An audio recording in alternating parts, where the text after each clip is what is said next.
moving. And guilt is a place which could keep us stuck. Guilt is bypassing responsibility. And if you spend too long in feelings of guilt,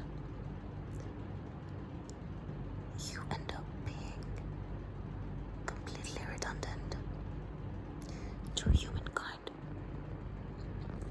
that you can support. So,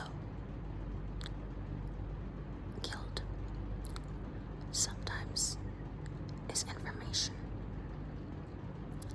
of your unconscious behavior. So, when you feel guilt, register it as data.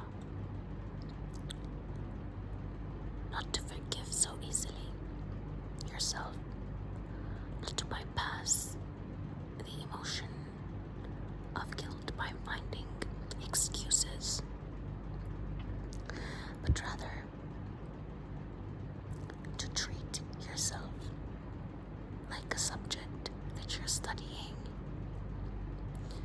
to take yourself outside of yourself and witness what caused you to behave like you did.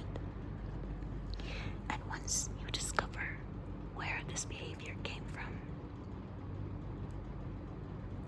which may take days, maybe months, could be years, you use it as data to rise.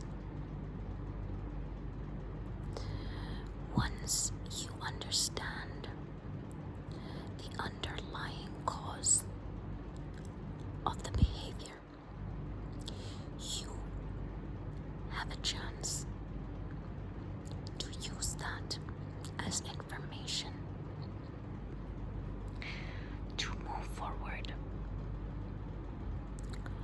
Stuckness is temporary, so don't worry. Stuckness doesn't last. It may come in waves, but it doesn't last. Sometimes we spend too long feeling inadequate, and that causes us to feel stuck. Inadequacy only actually applies when you compare it to something else. It doesn't work if you don't compare. Comparison between each other is inevitable. That is the only way that our mind is capable of creating perspective. It's the only way that our mind is capable of developing meaning, relational execution of reality. You only have relationships because you are comparing. And I'm not talking about relationships to people, but I mean relationships of yourself and your experience of the world with others. You relate by comparing. Inadequacy only breeds itself from comparison, and there is no harm in comparing. Just realize where there is truth to your inadequacy and where there isn't. Realize where it stems from Once you do that, you can practice recognizing the thought of inadequacy as information, just like guilt.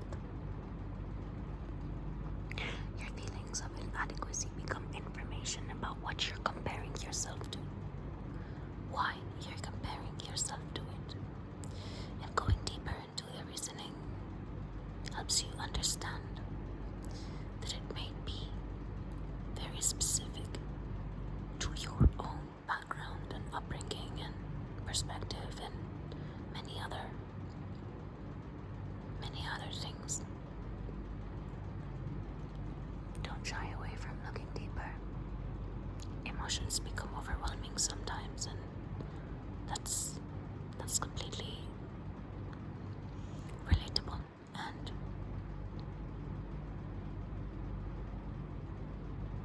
sometimes emotions become overloaded data. Humankind is supposed to be operating on information to help build it and expand it. To expand humankind instead of dwelling in the emotion of seeking more of it.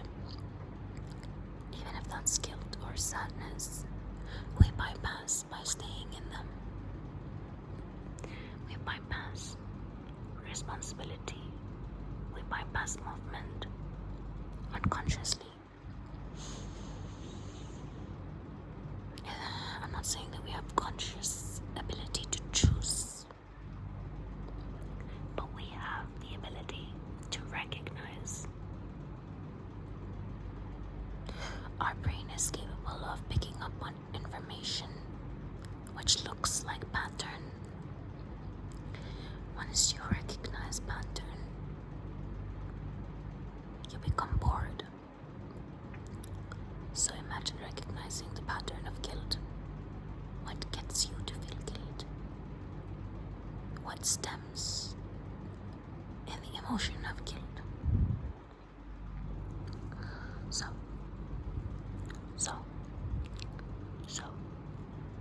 So from there, I urge you to move.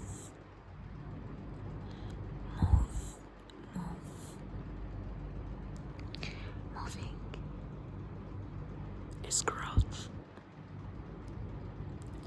I urge you to keep hope alive, no matter what age you are, no matter how far you've gone with pain. Keep your hope alive.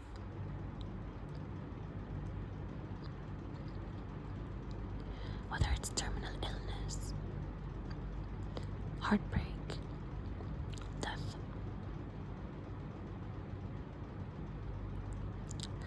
everything that involves struggle, pain, hope is embedded in us. Hope is our life force. Hope is our life force, lifeline. Hope helps us move. It helps us build. Hope helps us integrate.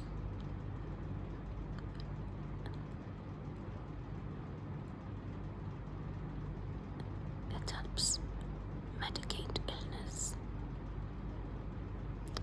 Hope is beautiful, precious. I can't even describe it. It was given to humankind to mobilize, to move. Don't stop hope. Keep going.